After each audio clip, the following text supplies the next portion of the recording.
है और क्या कैसा? देखो,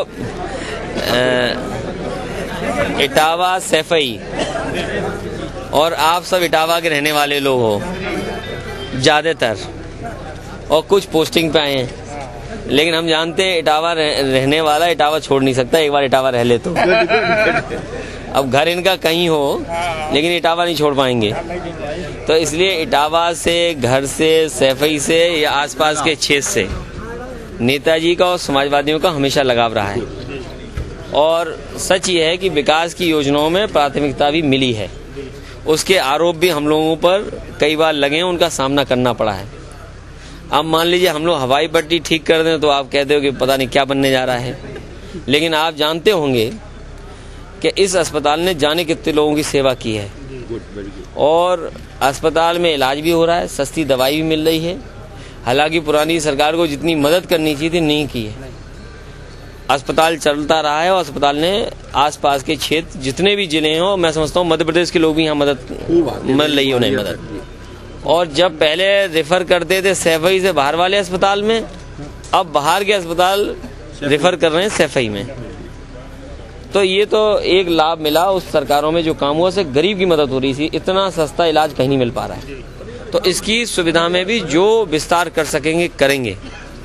और इटावा का भी आपका जो जिला अस्पताल था उसकी व्यवस्था भी नेताजी ने ही ठीक की थी, आपको याद होगा। उसकी भी व्यवस्था ठीक करेंगे। अगर सैफई का स्टेडियम अच्छा हो रहा है तो आपका भी स्टेडियम अच्छा होगा इटावा का। इसके साथ साथ क्योंकि आपको पंडाल हमारा भी बना था, आपका भी पंडाल बना इटावा में, जो बिजली की व्यवस्था यहाँ ठीक हुई आपकी भी ठीक हुई, तो ये तो इटावा का हिस्सा है। सब एक है नहीं, इटावा के लिए पूछते ना ये, इसलिए ना इटावा को अलग मानते हो तो नहीं, ये बिल्कुल नहीं। इसलिए आसपास के क्षेत्र को प्राथमिकता मिलेगी। और ये वो इलाका है, अब मान लीजिए पुरानी सरकार ने बना दिया होता, ठीक करके बना दिया होता, तो ये दुर्दशा न होती, ये बर्बादी न होती। ये सरकारी पैसे की बर्बादी तो पुरानी सरकार ने की है, और बना देते तो आज यहाँ चल भी रही होती संस्था, लोगों को नौकरी भी मिल गई होती।